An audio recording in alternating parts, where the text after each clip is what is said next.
The first episode begins with Song Ji-hun sporting the striking red hairdo from season 1 finale.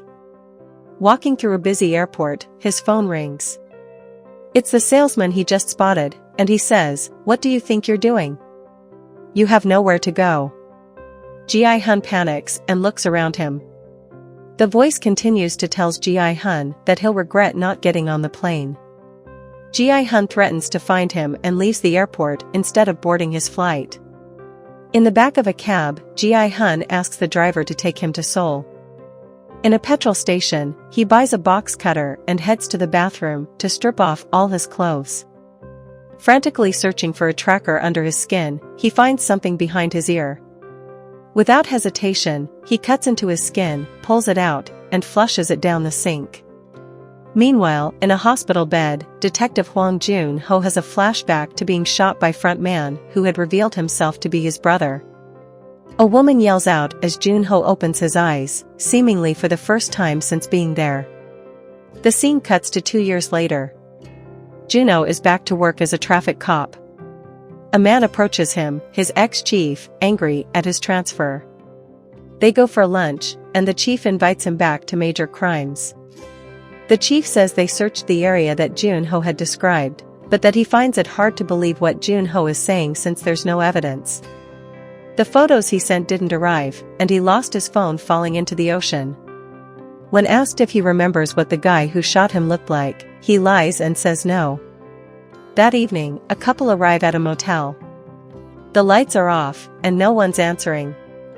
They argue, and it cuts to a man watching the CCTV from inside. It's Ji-hun.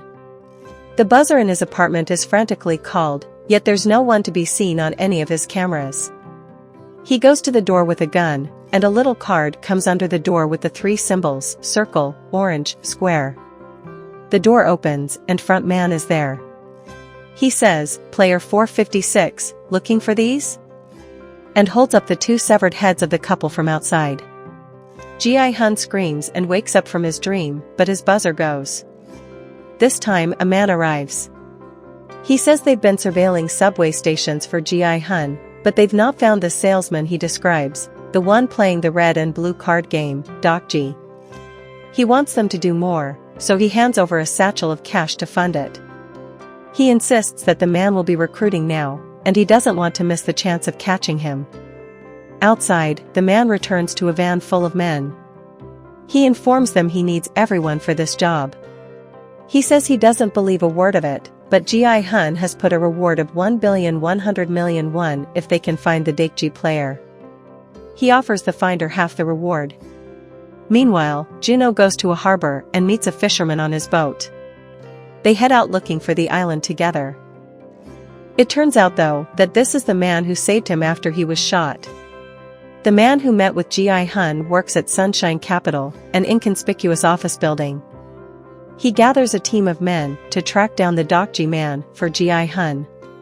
They're instructed to search each station across the Seoul metro. Both Ji-hun's team and Jun-ho and the fisherman search over weeks to no avail. One night, as they're sailing, Jun-ho says he's finally quitting his mission to find the island. During the search in the subway, the man who met with Ji-hun, the boss, is paired up with his friend. But they get into a debate. The boss says they wouldn't be looking for nothing, given Ji-hun's willing to spend 1 billion on the search. But as the partner complains that the man is not real, they hear a slap. It's the salesman on the opposite platform playing Dokji with another man. They call Ji-hun. He asks them to follow him until he can get there. The man who was given the card by the salesman after playing Dokji is being called by his girlfriend, Jun-hee. He doesn't answer, but as she ignores the call, she looks down at an identical card that she has also received. As she blocks the call, she appears to be at a pregnancy clinic. But when the doctor comes out to call her in, she's gone. The boss and his partner follow the salesman. First, he goes to a bakery and buys lots of bread rolls, then 100 scratch cards. They tail him to a park. At the park, the man approaches a homeless man and hands him a bread roll and a scratch card. He says, "You can only choose one."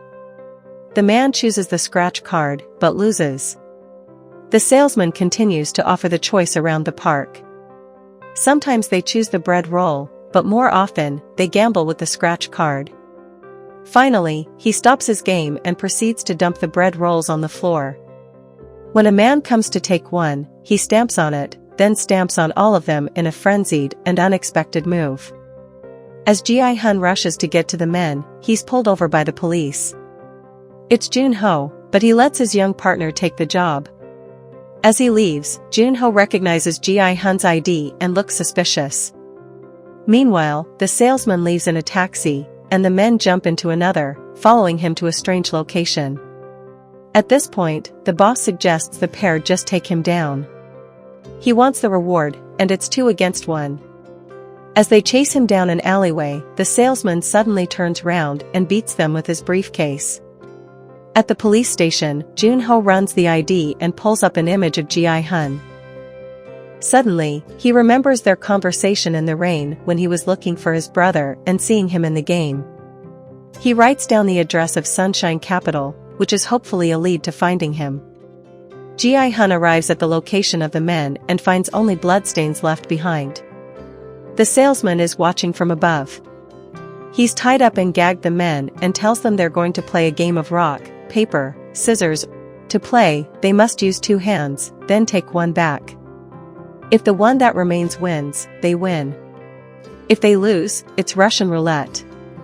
A single bullet in a revolver spun and shot at the loser's head. They play round after round, but no one is shot. So he loads more bullets into the gun. It gets to a final intense round where the odds are no longer in their favor. As the boss and his partner put out their hands, the boss has the choice on whether he beats his partner or loses. Instead, he chooses not to take a hand away at all, meaning he automatically loses. The salesman turns to him and shoots him in the head. That evening, Junho goes to Sunshine Capital, but no one's there, so he breaks in. He finds the card inviting Ji-hun to the game. A man comes in, and Junho hides. He's gathering weapons to look for the boss.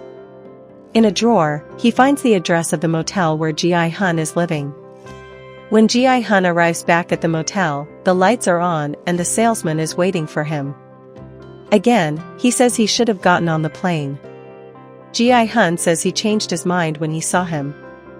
He says he's been trying to find him to thank him for inviting him to join the game that he won. He wants to speak to the people that hired him. The salesman begins to tell a story. He says he used to burn bodies at the games, then he was given a gun. And at one game, he was told to shoot his own father. So he did. Ji-hun calls him a lapdog and insults him, saying he doesn't really understand the game because he's never actually played. The salesman suggests then that they play a game right there together. Outside the motel, Junho shows up, but he stays outside to keep watch. The salesman says they should play Russian roulette, taking turns, but never spinning it so that after 6 goes, someone definitely dies. By the time it gets to the 5th go, no one has died. The salesman says he thinks Ji-hun will just shoot him and take what he needs to get to the people who hired him. But first, he has to admit that he's trash, and he only won the game because he got lucky. Instead, Ji-hun decides to boldly fire the gun at himself, despite the 50-50 chance. He survives, meaning the salesman must shoot himself. And he does. Here ends the first part of Season 2 of the drama. Don't forget to hit the like and subscribe button and check out our other selection of recaps.